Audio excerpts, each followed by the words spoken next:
إن الحمد لله نحمده ونستعينه ونستغفره ونعوذ بالله من شرور أنفسنا ومن سيئات أعمالنا. من يهده الله فلا مضل له ومن يضلله فلا هادي له. وأشهد أن لا إله إلا الله وحده لا شريك له وأشهد أن محمدا عبده ورسوله. قال الله تعالى في كلامه المجيد: أعوذ بالله من الشيطان الرجيم. بسم الله الرحمن الرحيم. اقرأ باسم ربك الذي خلق. خلق الإنسان من علق. اقرأ وربك الأكرم الذي علم بالقلم علم الإنسان ما لم يعلم. কিছু কিছু বিষয়ের আমি চিন্তা করে হিসাব মেলাতে পারি না, এরকম কিছু বিষয় আছে। ইনফ্যাক্ট আল্লাহ তাআলার সৃষ্টির যে উৎকর্ষতা, এটা আসলে কখনো মানবীয় শক্তিতে হিসাব মেলানো সম্ভব না। আল্লাহ রাব্বুল আলামিন কুরআনুল কারীমে বলেছেন যে ইন্না ফি খালকিস সামাওয়াতি ওয়াল আরদ ওয়া ইখতিলাফি আলসিনাতিকুম ওয়া আলওয়ানিকুম ইন্না ফি যালিকা লাআয়াতিন লিল আলিমিন। আমি এখান থেকে একটা বিষয়কে একটু নেই, সেটা হলো যে মানুষের যে ভাষার বৈচিত্র্য এর মধ্যে আল্লাহ তাআলা বলেছেন মানুষের জন্য নিদর্শন আছে। আচ্ছা, আপনারা চিন্তা করেন তো, আদম এবং হাওয়া আলাইহিমাস সালাম, এই দুইজনই তো আমাদের আদি মাতা এবং আদি পিতা, তাই না? আচ্ছা, একটা বাচ্চা তার ভাষা কার থেকে শেখে? মাতৃভাষা বলি আমরা, তাই না? মাতৃভাষা, পিতৃভাষা বলি না, কিন্তু আমরা মাতৃভাষা বলি। এর কারণ হলো বাচ্চারা মূলত প্রথম জন্মের পরে বেশি সময় থাকে কার কাছে? মায়ের কাছে। বাবা তো বাহিরে রুজির অন্বেষণে বের হন, যে কারণে বাবা থাকে দূরে, আর মায়ের কাছে থাকে বাচ্চারা। এজন্য আমরা মাতৃভাষা বলি, যদিও এই ভাষাটা যুগপৎ কিন্তু পিতৃভাষাও বটে। এখান থেকেও কিন্তু একটা শিক্ষা আছে যে বাচ্চারা কার কাছে বড় হয়, মায়ের রোলটা কি, মাতৃভাষা কেন আমরা বলি। However, সেটা আমার মূল বিষয় নয়। তো একটা বাচ্চারা তার বাবা মায়ের কাছে যে ভাষা, সেই ভাষাটা তো শেখে, তাই না? তার সন্তানেরাও তার বাবা মার কাছ থেকে সেই ভাষা শিখবে, ঠিক? তার সন্তানেরাও তার বাবা মার কাছ থেকে সেই ভাষাই শেখার কথা। যদি আমরা এই চেইনটাকে অবিকৃত ধরি যে এভাবেই হওয়ার কথা, এর ব্যত্যয় তো হওয়ার কথা না। আমার সন্তান আমার এবং আমার স্ত্রীর ভাষা শিখলো, তার সন্তান আমার সন্তানদের ভাষা শিখলো, তার সন্তানরা আমার নাতি নাতকুরের ভাষা শিখলো। তাহলে এটা তো একটা বক্সের মতন ব্যাপারটা, জিনিসটা বুঝেন? এটা কিসের মতন? একটা বক্সের মতন।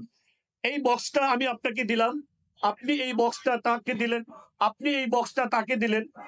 এভাবে যদি আমরা চিন্তা করি, তাহলে কিন্তু পৃথিবীর শুরু থেকে এই পর্যন্ত ভাষা কেবল একটাই থাকার কথা। এটা কিন্তু চেঞ্জ হওয়ার কথা না। ভাবেন, ভাষা চেঞ্জ হওয়ার কথা না, কিন্তু আল্লাহ তাআলা বলছেন যে এটার মধ্যে তোমাদের জন্য নিদর্শন আছে। ভাষা যে কিভাবে পরিবর্তন হয়, এটা একটা আজীব ব্যাপার। আপনি এটা কোনো মানবীয় বিশ্লেষণের মধ্য দিয়ে এর কোনো সুরাহা আপনি করতে পারবেন না। আপনি এই বাংলাদেশের আপনি একটা ভাষার আমূল পরিবর্তন তো কিভাবে আপনি বাদ দেন? একটা দেশের ভিতরে একই ভাষার টোন কিভাবে চেঞ্জ হয়ে যায়, জাস্ট একটা অঞ্চল থেকে আরেকটা অঞ্চল, ঠিক কোন ঘরটা থেকে এটা নিয়ন্ত্রণ করা হচ্ছে যে এই ঘরের এই পারে এরকম হবে এবং ঠিক এর এই পারে এরকম হবে, ঠিক কোন পয়েন্ট থেকে, কোন পিন পয়েন্ট থেকে এই ডিফারেন্সিয়েশনটা তৈরি করা হয়েছে, আপনি এটা ফাইন্ড আউট করতে পারবেন না। হ্যাঁ, নাতি খাতি বেলা গেল, শুতে পারলাম না। ধরেন এইটা কোন জায়গায় গিয়ে মনু নাইতে তো গেলাম, খাইতে পারলাম না। হ্যাঁ, ঠিক কোন জায়গায় গিয়ে এই চেঞ্জটা হলো, এটাকে আপনি রিকগনাইজ করতে এক্স্যাক্টলি ওই পয়েন্ট আউট আপনি করতে পারবেন না। এই যে আপনি করতে পারবো না, এখানেই আল্লাহ তাআলার সৃষ্টির রহস্য, মাহাত্ম্য, সৌন্দর্য এবং স্রষ্টার যে উচ্চতা, অলুম, তার যে বড়ত্ব, মাহাত্ম্য, তার সৃষ্টি যে আমরা কখনো আসলে স্পর্শ করতে পারবো না, মানে এটাকে কখনো ডেঙাতে পারবো না, এটাকে কখনো ওভারকাম করে আমরা যেতে পারবো না, এর তত্ত্ব এর মধ্যে নিহিত আছে। আপনি কখনো এই ভাষাকে, এই যে পরিবর্তন, এতগুলো ভাষা পৃথিবীর, এটা কোনো সূত্র দিয়ে, এটার কোনো ব্যাখ্যা দিয়ে, মানবীয় কোনো ব্যাখ্যা দিয়ে আপনি এটার কনক্লুশন ড্র করতে পারবেন না। এটাই আল্লাহ তাআলা বলেছেন, ইন্না ফি খালকিস সামাওয়াতি ওয়াল আরদ ওয়া ইখতিলাফি আলসিনাতিকুম ওয়া আলওয়ানিকুম ইন্না ফি যালিকা লাআয়াতিন লিল আলিমিন। সো আল্লাহ তাআলা এই ভাষার মধ্যে কি রেখেছেন? নিদর্শন রেখেছেন। এটা কেবলই আল্লাহর নিদর্শন। আমরা এই নিদর্শনকে উপলব্ধি করব এবং আল্লাহর কাছে আমাদের মাথা নুইয়ে দেব, দ্যাটস ইট। অথবা নুইয়ে না দিয়ে অকৃতজ্ঞ, হীন, নীচ, মানে সৃষ্টির মতন মাথা উঁচু করে দাঁড়িয়ে থাকবেন। দুইটা যে কোনো একটা। আয়দার আপনি তার সৃষ্টির সামনে মানে আল্লাহর সৃষ্টির কথা স্মরণ করে তার যে মাহাত্ম্য এবং তাৎপর্য উপলব্ধি করে আপনি মাথা নুইয়ে দিবেন কৃতজ্ঞের মতন, বান্দার মতন, অথবা অকৃতজ্ঞের মতন মাথা না নুইয়ে দাঁড়িয়ে থাকবেন। দুটোর একটা, দ্যাটস ইট। কিন্তু আপনি কোনো সমাধান আসলে করতে পারবেন না, নেই, আমাদের ক্ষমতার বাইরে। আপনি যখন চিন্তা করেন যে ভাষা, এটা তো আমি তথ্য ভাষা বললাম, এবার আপনি দেখেন যে আল্লাহ তাআলা যে কোরআনে বলেছেন তিনটা জিনিস, যে ইকরা, পঠন, আল্লামা বিল কলম, কলম, আল্লামাল ইনসানা মা লাম ইয়ালাম, মানুষকে শিখিয়েছেন যা সে জানতো না, জ্ঞান। আপনি যে চিন্তা করেন যে আপনি একটা ভাষা লেখেন, you just draw some signs, তাই না? কিছু কিছু দাগ, আপনার কিছু দাগ দেন একটা কিসের উপরে, কাগজের উপরে, তাই না? এই দাগ দিয়ে আপনি একটা কিছু মিন করেন এবং এটা আরেকজন বোঝে। এই চিন্তা, এই আপনার ব্রেনের ভিতরে এটা কে দিয়েছে? এবং আপনাদের যাদের হজ করতে যাওয়ার অভিজ্ঞতা আছে, আপনারা দেখবেন আপনার সামনেই আরেকজন মানুষ, সে তার ভাষায় লিখছে, আপনি কলমের দাগ দিচ্ছেন, সেও তার কলমে দাগ দিচ্ছে। হ্যাঁ, আপনি কথা বলছেন, সেও কথা বলছে, আপনার একই হোটেলে পাশাপাশি আছে, বলতে আপনার মনে কিছু একটা বলতেছে, you do not understand anything, আপনি কিছুই বুঝতে পারতেছেন না। সুতরাং জিহ্বা দিয়ে একই রকম যে সব শব্দ আপনি বের করছেন, আপনার মুখ দিয়ে সেই জিহ্বা দিয়ে, সেই আপনার মুখগহ্বর থেকে সে শব্দ উৎপাদন করছি, কিন্তু একজন আরেকজনেরটা আপনারা কিছুই বুঝতে পারছেন না। একই কলম, একই কাগজ, আপনি দাগ দিচ্ছেন, দুটো দাগ আলাদা। বা এই যতগুলো ভাষা আছে, এক একটা ভাষার দাগ টানার পদ্ধতি আলাদা। আপনি প্রত্যেকটা দাগ থেকে একটা ভিন্ন মেসেজ, ভিন্ন বার্তা, ভিন্ন লেখা, ভিন্ন শব্দ, ভিন্ন ভাষা, ভিন্ন কথা আপনি গ্রহণ করছেন। আল্লাহ তাআলা বলছেন যে আল্লামা বিল কলম, এই যে কলম, এটা, এই চিন্তাটা যে কলম সৃষ্টি করা, কলম দিয়ে যে লেখা যায়, আপনি এটা গোড়ায় গিয়ে চিন্তা করেন মা লাম ইয়ালাম, আল্লামাল ইনসানা মা লাম ইয়ালাম। মানুষ কোত্থেকে জানলো যে কলম এবং কলমের যে আঁকিবুকি লেখা, এটা দিয়ে আমি আমার জ্ঞানের ধারাবাহিকতা রক্ষা করতে পারি? আমরা কেউই জানতাম না। আল্লাহ রাব্বুল আলামিন আমাদেরকে এগুলো কি করেছেন? শিখিয়েছেন। সুতরাং এই বিষয়গুলো আমাদের চিন্তা করা দরকার। জ্ঞানের যে মূল ৩টা উপাদান আমরা যদি বলি, তাহলে আমরা দেখতে পাই যে কলম, লিখন এবং পঠন। দেখেন, এই ৩টা জিনিসের সাথে মুসলিম জাতির, একজন মুসলিমের বিশ্বাসের সাথে এর গভীরতা, এর সম্পর্কের গভীরতা কত বেশি, যে আল্লাহ তাআলা কোরআন যে নাজিল করেছেন, এই কোরআন নাজিলের একেবারে প্রাথমিক কয়টা আয়াতের ভিতরে আপনার এই জ্ঞান, এই কলম, এই পঠন, এই সবগুলো কথা বলেছেন। এরপরে তুমি পড়ো, এরপরে বলেছেন আপনার খলাকাল আল্লাযী আল্লামা বিল কলম, যিনি শিক্ষা দিয়েছেন কলমের মাধ্যমে। এরপরে বলছেন আল্লামাল ইনসানা মা লাম ইয়ালাম, মানুষকে তিনি শিখিয়েছেন যা সে জানতো না। তাহলে একটা জাতি হিসেবে জ্ঞানের সাথে আমাদের সম্পর্ক অত্যন্ত গভীর। আমাদের গোটা ধর্মটাই, গোটা দিনটাই মূলত কি? জ্ঞান, আলো। আর এর বিপরীতটা হলো অন্ধকার এবং জাহালাত। এই জন্য আল্লাহ তাআলা কোরআনে অনেক জায়গাতে আপনি দেখবেন এমন কথা বলেছেন যে আল্লাহু ওয়ালিয়ুল্লাযীনা আমানু ইউখরিজুহুম মিনাজ যুলুমাতি ইলান নূর। আল্লাহ হলেন বিশ্বাসীদের অভিভাবক, তিনি তাদেরকে অন্ধকার থেকে আলোর দিকে বের করে নিয়ে আসেন।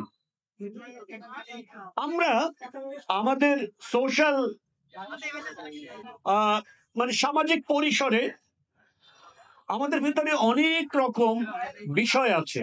যে দেখুন, আমাদের সামাজিক পরিসরে এখনো দিনের জ্ঞানের যারা ধারক, দিনের জ্ঞানের যারা ধারক, তাদেরকে আমরা এবং দিনের জ্ঞানকে আমরা আসলে ঠিক যে মর্যাদা দেওয়ার কথা ছিল, আমরা আসলে এটা দিতে পারিনি।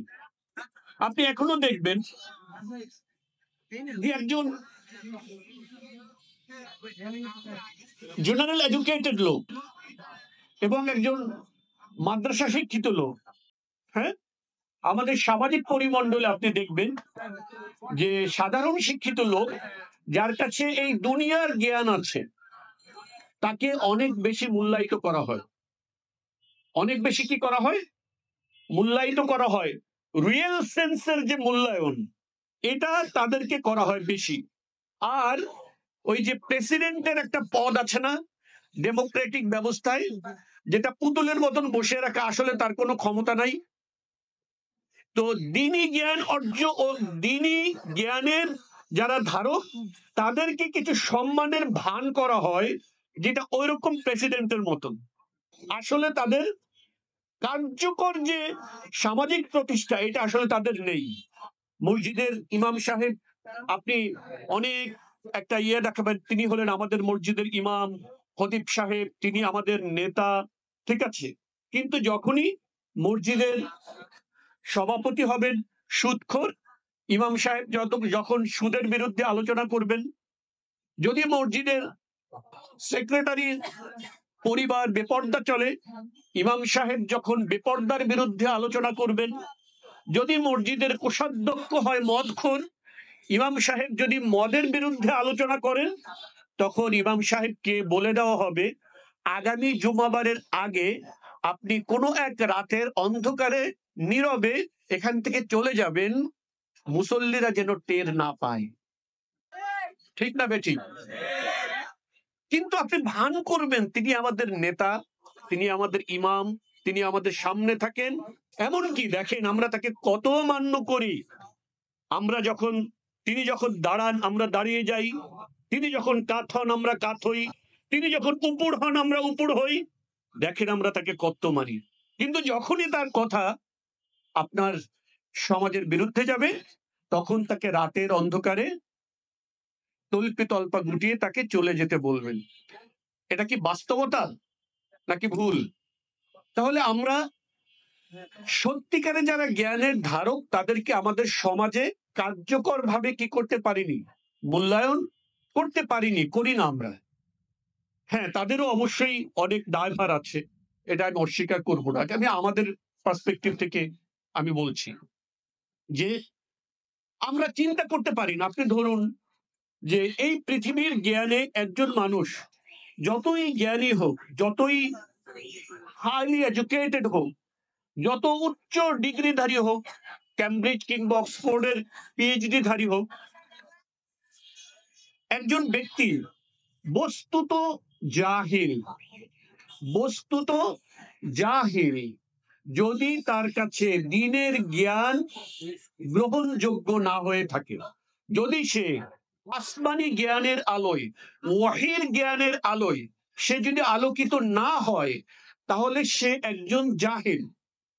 একজন রিক্সাওয়ালা, একজন দিনমজুর, একজন মুচি, একজন ঝাড়ুদার, একজন মেথর, একজন যে কোনো শ্রেণীর পেশার মানুষ হন না কেন, তিনি যদি ওয়াহির আলোয় আলোকিত হন, তাহলে তিনি একজন আলোকিত মানুষ এবং তিনি জ্ঞানী, এবং তিনি অবশ্যই ওই ডিগ্রিধারী ব্যক্তি যিনি নিজেকে ওয়াহির আলোয় আলোকিত করেননি, ওয়াহির আলোকে প্রত্যাখ্যান করেছেন, তার চেয়ে এই ব্যক্তি অবশ্যই উত্তম। এই সিদ্ধান্ত যতক্ষণ পর্যন্ত আমরা সচেতন ভাবে না নিতে পারবো, ততক্ষণ পর্যন্ত আমরা আসলে এই জ্ঞানকে মূল্যায়ন করলাম না। যদি তাই না হতো, তাহলে আমরা জানি মক্কার সমাজে আবু জেহেল আসলে কে ছিল? Abul Hekam. He was the father of knowledge, জ্ঞানের পিতা তাকে বলা হতো। কোন কারণে সে আবু জাহাল মূর্খতার পিতায় পর্যবসিত হয়েছে? কি কারণ? কোন জিনিস তার ছিল না? কি সে গ্রহণ করেনি? আসমানি জ্ঞান, ওয়াহির জ্ঞান।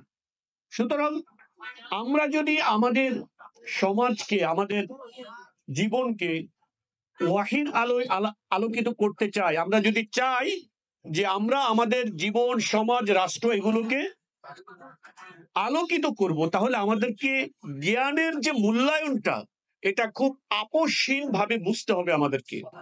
এই জ্ঞানের মাধ্যমেই আমাদের যে কোনো কিছুর মূল্যায়ন নির্ধারণ করতে হবে। দেখেন,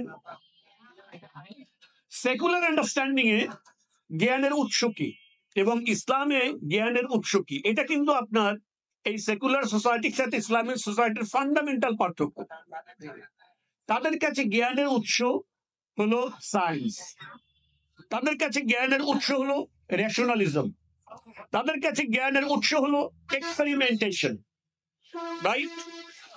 আপনার সায়েন্স মূলত একই জিনিস, এক্সপেরিমেন্ট, রেশনালিজম, তারা বলে রেশনালিজম, কিন্তু এই রেশনালিটি হলো তাদের বস্তুর মধ্যকার বিষয়, বস্তুর ঊর্ধ্বে না। অর্থাৎ কিরকম?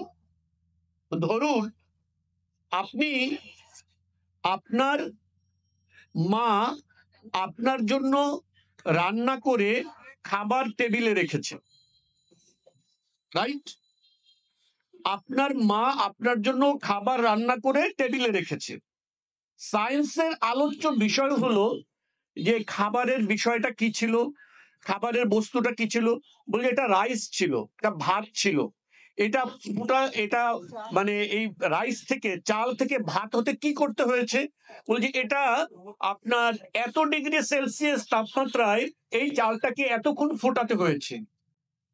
ঠিক আছে, এটা হলো তার আলোচ্য বিষয়। কোন বিষয়টা তার আলোচ্য বিষয় না? যে আপনার মা আপনার জন্য চিন্তা করেছে, বাবা আমার অফিস থেকে বাসায় ফিরবে, সুতরাং এসে যেন সে খেতে পারে, এবং এর পিছনে একজন চিন্তক আছেন, যিনি আপনার ব্যাপারে ভেবেছেন, চিন্তা করেছেন, আপনার ভালোবাসায় তিনি উদ্বেলিত হয়ে সময় মতন আপনার জন্য রান্নাটা করেছেন। এই মা সায়েন্সের কোনো সাবজেক্ট না। সায়েন্সের সাবজেক্ট হলো কেবল ভাত, কেবল ওই চুলার তাপ, তার তাপের মাত্রা, উনুন, এইসব বিষয়। সো সায়েন্সের যে টোটাল রেশনালিজম, টোটাল যে এক্সপেরিমেন্টেশন, এর সব কিছু হলো সৃষ্টির ভেতরকার, সৃষ্টির ভেতরকার, সে তার বাইরে যেতে পারে না। আপনি দেখবেন এই যে কুকুর, এই যে কুকুরটা আমাদের সামনে আছে, ঠিক আছে, এখানে ধরেন ও বসে আছে, ওর কিন্তু একটা সীমাবদ্ধতা আছে, সীমাবদ্ধতা আছে। ও ঘ্রাণ অনেক দূরেরটা শুকতে পারে, এটা ওকে দেওয়া হয়েছে।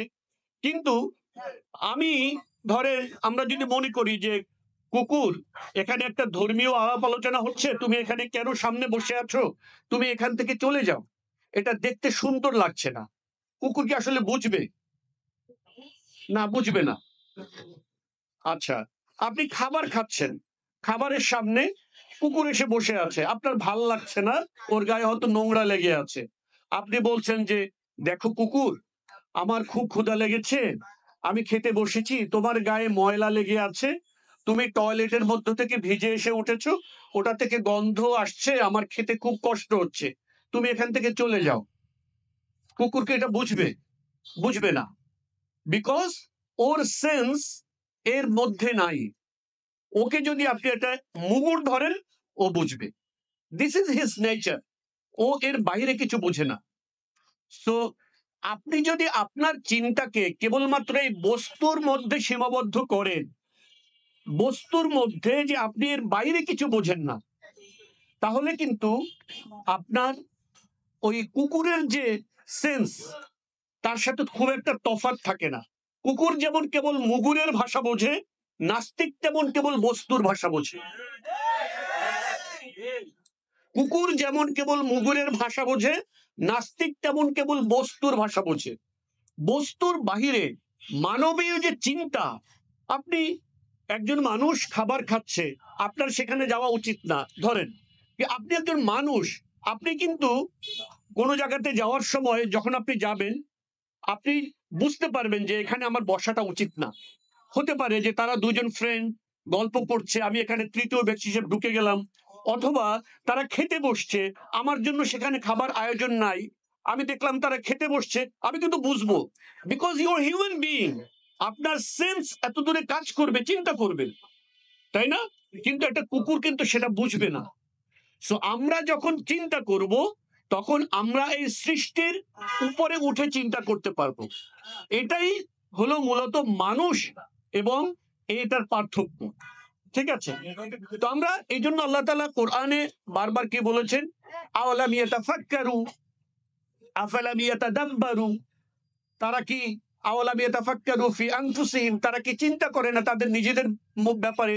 অর্থাৎ আমি আমার মতন একজন মানুষ, যার কখনো আহ কখনো কোনো অস্তিত্ব ছিল না, এক সময় আল্লাহ তাআলা বলছেন, হাল আতা আলাল ইনসানি হিনুম মিনাদ দাহরি লাম ইয়াকুন শাইআম মাযকুরা, মানুষের উপর দিয়ে কি এমন একটা সময় অতিবাহিত হয়নি যখন সে উল্লেখযোগ্য কোনো কিছুই ছিল না?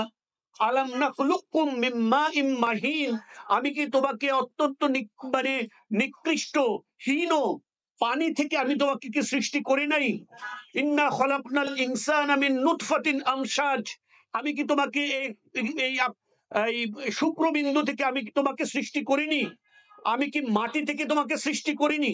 এই যে কথাগুলো আল্লাহ তাআলা আমাদেরকে বলেন, এই বলার দ্বারা আমরা তখন কি চিন্তা করব, যে আমাদের নিশ্চয়ই একজন কি আছেন, স্রষ্টা আছেন। আমরা এমনিতে এমনিতে এই পৃথিবীতে আসিনি, আমাদেরকে পাঠানোর একটা উদ্দেশ্য আছে। এইটা এমনই সিম্পল একটা ব্যাপার, এমনই সাধারণ একটা ব্যাপার, যা বোঝার জন্য আপনার কোনো পিএইচডি ডিগ্রি দরকার নাই। বিলাল রাদিয়াল্লাহু আনহু, he did not attain any PhD degree from any university. ছিল? কিছুই ছিল না। মক্কার অধিকাংশ মানুষ কি করতে জানতো না? লিখতে কিংবা পড়তে জানতো না। Where is they were the best of human beings, the best of generations. হ্যাঁ, আব্দুল্লাহ বিন মাসউদ রাদিয়াল্লাহু আনহু বলেন, মান কানা মুস্তান্নান ফালইয়াস্তান্না বিমান ক্বাদ মাত, উলাইকা হুম আসহাবু মুহাম্মদ, কানু ওয়াল্লাহি আফযাল হাযিহিল উম্মাহ, আবাররুহা কুলুবান, আ'বাকুহা ইলমান, আকাল্লুহা তাকাল্লুফান। তিনি বলেন, যদি কোনো ব্যক্তি কাউকে অনুসরণ করতে চায়, তাহলে সে যেন তাদের অনুসরণ করে যারা অলরেডি পৃথিবী থেকে চলে গেছেন, অর্থাৎ তারা হলেন মুহাম্মদ সাল্লাল্লাহু আলাইহি সাল্লামের সাহাবী। ফাইনাল হাইয়া লা তুমান আলাইহিল ফিতান, কারণ যারা জীবিত আছে তাদের ব্যাপারে ফিতনার আশঙ্কা থেকে মুক্ত নয়। এবং তিনি বলেন, কানু আল্লাহি আফযাল হাযিহিল উম্মাহ, তারা ছিলেন বেস্ট অফ জেনারেশনস, তারা ছিলেন উম্মার শ্রেষ্ঠ সন্তান। ঠিক আছে, কোন জিনিস তাদেরকে শ্রেষ্ঠ সন্তান বানিয়েছে? PhD degree, masters, honours. Even most of them could not write a letter, লিখতে জানতেন না। কোন জিনিস তাদেরকে বেস্ট অফ জেনারেশনস বানিয়েছে? কোরআনের ইলম, ওয়াহির ইলম, আল্লাহ তরফ থেকে আসা ইলম, এটা তাদেরকে শ্রেষ্ঠ সন্তান বানিয়েছে। সুতরাং আমরা যখন দেখি যে আমাদের যে জ্ঞান অর্জনের যে মাধ্যম, বস্তুগত যে জ্ঞান অর্জনের মাধ্যম, এই বস্তুর ভিতরে যদি আমরা আমাদেরকে সীমাবদ্ধ রাখি, তখন মূলত আমরা আমাদেরকে অত্যন্ত নিচু স্তরে নামিয়ে আনি। আমরা আমাদেরকে কিসের স্তরে নামিয়ে আনি? নিচু স্তরে নামিয়ে আনি। ঠিক আছে, আর আমরা তখনই আমাদেরকে উঁচু স্তরে উন্নীত করি যখন আমরা বস্তুর সীমানা থেকে বাইরে, বস্তুর সীমানা থেকে বের হয়ে আমরা মহাজাগতিক, হ্যাঁ, যে মহাজাগতিক যে স্রষ্টা রয়েছেন, মহাজগতের যে স্রষ্টা রয়েছেন মহান আল্লাহ রাব্বুল আলামিন, তাকে যখন আমরা উপলব্ধি করতে পারি, তখনই আমরা এই মহাজগতের সাথে, মহান স্রষ্টার সাথে আমাদেরকে কানেক্ট করি। আমরা সৃষ্টির ভিতরে শ্রেষ্ঠ প্রাণীতে, শ্রেষ্ঠ জীবে পরিণত হই। আর যদি আমরা সেটা না করি, তাহলে আমরা অত্যন্ত নিকৃষ্ট প্রাণীতে পরিণত হই। উলাইকা হুম শাররুল বারিয়া, উলাইকা হুম খায়রুল বারিয়া। এই মানুষ যদি আল্লাহকে চিনে, যদি তার স্রষ্টাকে চিনে এবং তাকে মান্য করে, তাহলে তারা হলো খায়রুল বারিয়া, সৃষ্টির শ্রেষ্ঠতম। আর যদি তারা আল্লাহকে, তার স্রষ্টাকে না চিনে, তাহলে তারা হলো সৃষ্টির নিকৃষ্টতম, শাররুল বারিয়া। খলাকনাল ইনসানা মিন আহসানি তাকওয়িম, মানুষকে আল্লাহ তাআলা সর্বোত্তম রূপে সৃষ্টি করেছেন। সুম্মা রাদাদনাহু আসফালা সাফিলিন, অতঃপর মানুষকে সর্বনিকৃষ্ট দিকে নিয়ে গিয়েছেন যখন তারা আল্লাহকে কি করেছে? অস্বীকার করেছে। আল্লাহকে তারা যখন অমান্য করেছে, অস্বীকার করেছে, তখন তারা সৃষ্টির সবচেয়ে নিকৃষ্ট হয়ে যায়। খেয়াল করুন যে আমরা মানুষেরা এই পৃথিবীর সর্বশ্রেষ্ঠ প্রাণী। অন্য অনেক প্রাণী আছে যারা গায়ে গতরে, শক্তিতে আমাদের চেয়ে অনেক বেশি রাখে, তাই না? কিন্তু আমাদের যে শ্রেষ্ঠত্ব, এটা আমাদের গায়ের শক্তিতে নয়। আমাদের শ্রেষ্ঠত্ব আমাদের মেধায়, আমাদের বুদ্ধিতে, আমাদের জ্ঞানে। এবং যখন আমরা সেই জ্ঞানকে মহান আল্লাহ রাব্বুল আলামিনের জ্ঞানের সাথে কানেক্ট করব, তখনই আমাদের জ্ঞান এই সৃষ্টি জগতের ঊর্ধ্বে উঠে মহাজাগতিক জ্ঞানের সাথে এটা কি হয়? কানেক্টেড হয়। আমরা অহংকার করি, গর্ব করি জ্ঞানের। খুবই আশ্চর্য বিষয়, সৃষ্টির শুরু থেকে নিয়ে একেবারে শেষ পর্যন্ত মানুষ যত জ্ঞান অর্জন করেছে, যত জ্ঞান অর্জন করবে, এই সব কিছুকে একত্রিত করার পরে তাদের ব্যাপারে আল্লাহ তাআলা বলেছেন, মা উতীতুম মিনাল ইলমি ইল্লা কলিলা, তোমাদেরকে খুব সামান্য জ্ঞান দেওয়া হয়েছে। কি দেওয়া হয়েছে? খুব সামান্য জ্ঞান। ঠিক আছে, সো আমাদের জ্ঞানের সোর্স হলো ওয়াহি, জ্ঞানের সোর্স হলো ওয়াহি। এখন এই ওয়াহির জ্ঞান আমরা কিভাবে অর্জন করব? ওয়াহির জ্ঞান অর্জনের প্রথম উপায় হলো মূলত আলিমদের সান্নিধ্য। খেয়াল রাখি, জ্ঞান অর্জনের প্রথম মাধ্যম কি? আলিমদের সান্নিধ্য। জ্ঞান আল্লাহ রাব্বুল আলামিন পাঠিয়েছেন মানুষের কাছে, নবীর কাছে। আল্লাহ রাব্বুল আলামিন যদি চাইতেন যে তিনি কোনো একটা হলি সিটি ক্রিয়েট করবেন এবং সেখানে কোরআনকে অবতীর্ণ করবেন, স্বর্ণাক্ষরে কোরআনের পাতাগুলো সেখানে লিখিত থাকবে এবং ফেরেশতারা তা পাহারা দিবে, এটা কি অসম্ভব ছিল? অসম্ভব ছিল না। কিন্তু আল্লাহ তাআলা মানুষের মাধ্যমে কি পাঠিয়েছেন? ওয়াহী পাঠিয়েছেন। এর ভিতরে অনেকগুলো ব্যাপার আছে যে দেখেন, আপনাকে এবং আমাকে আল্লাহ তাআলা বলেছেন লাকাদ কানা লাকুম ফি রাসূলিল্লাহি উসওয়াতুন হাসানা, যে রসুলের ভিতরে উত্তম আদর্শ আছে। তাহলে যদি ফেরেশতা আমাদেরকে এসে দিন প্র্যাকটিস করে দেখাইতেন আমাদেরকে, আর যদি বলতেন আল্লাহ যে তোমরা এই ফেরেশতাকে মানো, উনি যেভাবে তোমাদেরকে দিন প্র্যাকটিস করে দেখান, তাহলে আমরা কি বলতাম? হুয়া মালাইকা, তিনি তো ফেরেশতা, তিনি এটা পারছেন, আমরা কিভাবে পারবো? এই জন্য আল্লাহ তাআলা মানুষ পাঠিয়েছেন যেন তিনি আমাদেরকে প্র্যাকটিস করে দেখাতে পারেন। এবং নবী সাল্লাল্লাহু আলাইহি সাল্লাম সৃষ্টিগত প্রক্রিয়ার মধ্য দিয়ে, সৃষ্টিগত প্রক্রিয়ার দিক থেকে তিনি মানুষ ছিলেন, তিনি মানুষ ছিলেন।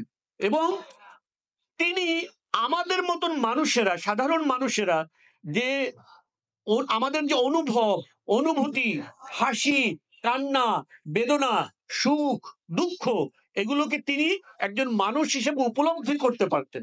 উপলব্ধি করে তিনি যখন কোনো বিধিবিধান আমাদেরকে দিতেন এবং আমাদেরকে গাইড করতেন, তখন সেটা আমাদের জীবনের সাথে অনেক বেশি ওতপ্রোতভাবে কানেক্টেড হতো এবং রিয়েলিস্টিক হতো।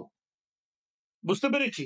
এই জন্য আপনি দেখবেন কোরআনে যখনই ওয়াহী নাজিলের কথা বলা হয়েছে, তখন অধিকাংশ জায়গায় আল্লাহ তাআলা বলছেন লাকাদ মান্না, যেমন এক জায়গায় বলছেন লাকাদ মান্নাল্লাহু আলাল মুমিনিন ইয বাআসা ফীহিম রাসূলাম মিনহুম মিন আনফুসিহিম, অর্থাৎ তাদের মধ্য থেকে, তাদের দলের মধ্য থেকে, মানে মানুষদের মধ্য থেকে আল্লাহ তাআলা কি পাঠিয়েছেন? ওয়াহী পাঠিয়েছেন, রাসূল পাঠিয়ে, মানুষদের মধ্য থেকে রাসূল পাঠিয়েছেন, তাদের কাছে ওয়াহী পাঠিয়েছেন। রাসূল সাল্লাল্লাহু আলাইহি ওয়াসাল্লাম এসে এই আল্লাহর বার্তাকে কাদেরকে বুঝিয়ে দিয়েছেন? সাহাবীদেরকে বুঝিয়ে দিয়েছেন, ব্যাখ্যা করে দিয়েছেন, বুঝিয়ে দিয়েছেন। আল্লাহ বলছেন ওয়া আনসালনা ইলাইকা যিকরা লিতুবাইয়িনা লিন-নাস, রাসূল কেন পাঠিয়েছেন? তোমার কাছে কোরআন পাঠিয়েছি লিতুবাইয়িনা লিন-নাস, যেন তুমি মানুষের কাছে এটা ব্যাখ্যা করে দিতে পারো। মানুষের অনেক বিষয়ে, মানুষের কাছে যখন কোরআন এসেছে তখন মানুষের কাছে কনফিউশন হয়েছে, এটা অর্থ কি, এটার ব্যাখ্যা কি, এটা আমরা কিভাবে পালন করব, এটার প্র্যাকটিক্যাল অ্যাপ্লিকেশন কেমন হবে, তখন আল্লাহ রাসূল সাল্লাল্লাহু আলাইহি ওয়াসাল্লাম সেটাকে কি করেছেন? বুঝিয়ে দিয়েছে। আপনারা দেখুন ইসলাম কিভাবে ডায়নামিক রিলিজিয়ন, যে আজকে 1400 বছর পরে এমন অনেক সমস্যা আমাদের সমাজে আমরা দেখছি, যে সমস্যাগুলো আল্লাহ রাসূল সাল্লাল্লাহু আলাইহি সাল্লামের সময় ছিল না, সাহাবীদের সময় ছিল না, তাবেঈদের সময় ছিল না, তাই না? এমন অনেক নতুন সমস্যা আমাদের এই সমাজে আমরা দেখছি। এই সমস্যার সমাধানগুলো কি হবে, কিভাবে হবে, এটা কিন্তু ওই সময় কেউ জানতো না। ওলামায়ে কেরামরা কোরআন এবং সুন্নাহর আলোকে এই সমকালীন এই সকল সমস্যার সমাধান তারা কি দিতে পারেন এই কোরআন এবং সুন্নাহর আলোকে। এই জন্য আল্লাহ তাআলা এই দ্বীনের চর্চা জেনারেশন বাই জেনারেশন রেখেছেন। সো দ্বীনের মেইন সোর্স যেটা, সেটা হলো মূলত হক্কানি ওলামায়ে কেরামগণ। দ্বীনের মেইন সোর্স, জ্ঞান অর্জনের প্রধান মাধ্যম হলো কি, প্রধান উৎস কি? হক্কানি ওলামায়ে কেরামগণ। সুতরাং আপনারা হক্কানি ওলামায়ে কেরামদের সাথে নিজেদেরকে কানেক্টেড রাখবেন, তাদের কাছে যাবেন, তাদেরকে সম্মান করবেন, তাদের কাছ থেকে অর্জন করবেন। দ্বিতীয়ত, আপনার আমরা যে জানি যে ইকরা, আল্লাহ তাআলা যে বলেছেন পাঠ করো, তাই না? পাঠ করতে বলেছেন। তা পাঠ করার দ্বারা আমরা বুঝি এখানে তাহলে রিটেন কিছুও থাকবে। সেটা হলো আমরা দেখতে পাই আমাদের সামনে কি আছে? কোরআন আছে, আমাদের সামনে সুন্নাহ হাদিস আছে, হাদিসের গ্রন্থগুলো আছে, এগুলোকে আমরা পাঠ করব। এবং এই যখন পাঠের প্রসঙ্গ আসে তখনই মূলত আমরা আমাদের এই যে বই, এই যে লিখিত রূপ কোরআন এবং সুন্নাহর অনেক ব্যাখ্যা এবং সমকালীন নানা সংকটের যে সকল জবাব ওলামায়ে কেরামগণ, ইসলামী পণ্ডিতগণ, বিশেষজ্ঞগণ লেখেন, তখন এর সাথে মূলত আমাদের এই বই মেলা, এই যে বই পুস্তক, একটা একটা কি পাই আমরা, সম্পৃক্ততা পাই। সুতরাং কলমের সাথে, পাঠের সাথে, বই পুস্তকের সাথে মুসলিম জাতির, মুসলিম উম্মার সম্পর্ক অত্যন্ত গভীর। আমরা যেন কোনো অবস্থাতে আমাদের সম্পর্ককে এই জ্ঞানের যে ধারা, এর থেকে যেন আমাদের সম্পর্ককে কখনো বিচ্ছিন্ন না করি। যদি আমরা করি তাহলে আমরা হারিয়ে যাব। অন্য একটা জাতির সাথে, অন্য একটা শ্রেণীর সাথে আমাদের প্রধান পার্থক্যই হলো কি? জ্ঞান।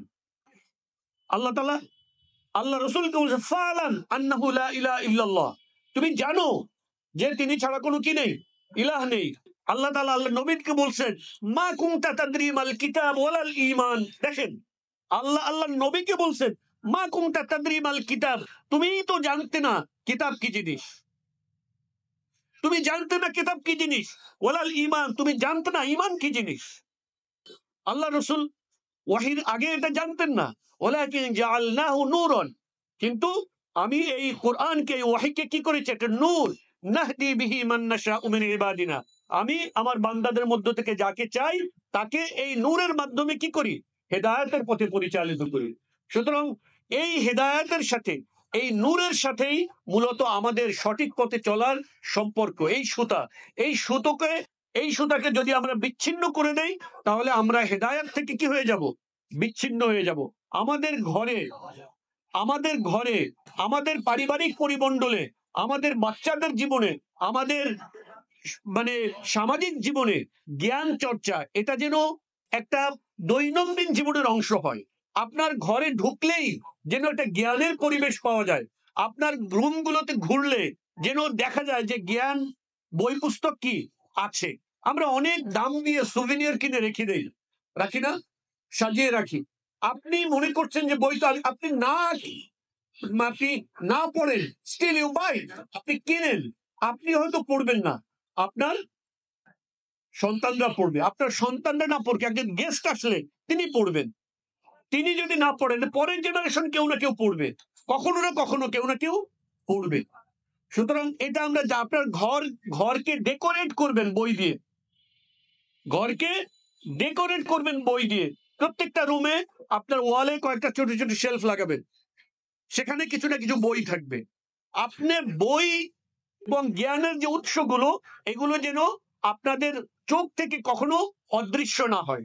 আপনার ড্রয়িং রুমে কিছু বই রাখবেন, আপনার ডাইনিং রুমে কিছু বই রাখবেন, আপনার বেডরুমে কিছু বই রাখবেন, আপনার হেডবোর্ডে মাথার কাছে কিছু বই রাখবেন। এবং আমি অনেক সময় এরকম করি যে একটা বই আমার ব্যাগে রাখি, অর্থাৎ আমি যখন বাইরে যাব তখন যেন যদি সময় পাই পড়তে পারি। একটা বই আমার হেডবোর্ডের কাছে রাখে, মাথার কাছে। যখন শোয়ার আগে অনেক সময় 2, 4, 5, 10 মিনিট সময় থাকে না, শুয়েই তো আমরা ঘুমিয়ে পড়ি না। আচ্ছা, একটা পৃষ্ঠা পড়ি, ঠিক আছে। যে বইগুলো পড়ার লিস্ট অফিসের টেবিলে হাতের কাছে, সেই বইটা রাখা, যে বইটা পড়তে চাই। এরকম যে জায়গাতে আমার মুভমেন্ট থাকে, প্রত্যেক জায়গাতে কিছু না কিছু বই রাখা। বা আপনার রিডিং লিস্টের বইগুলো, যে এই বইটা আমি ওই সময় হাতে পাবো, ওই সময় 1 পৃষ্ঠা করে পড়বো, ওই বইটা আমি ওই সময় হাতে পাবো, ওই সময় পড়বো। এভাবে করে সবসময় হাতের নাগালে এই জ্ঞান অর্জনের সোর্সগুলোকে আমাদের রাখা। আমাদের সন্তানরা যেন, তাদের চোখে যেন সবসময় জ্ঞানের সোর্সগুলো দীপ্যমান থাকে। বুঝতে পেরেছেন? আমি অনেক সময় বই পুস্তক যেগুলো আপনার গ্লাস ছাড়া, গ্লাসের বাইরে থাকে, এগুলো অনেক সময় ধুলাবালি পড়ে না, আমি ঘরে মাঝে মধ্যে উৎসব করে ছেলে মেয়েদেরকে নিয়ে বই মুছি।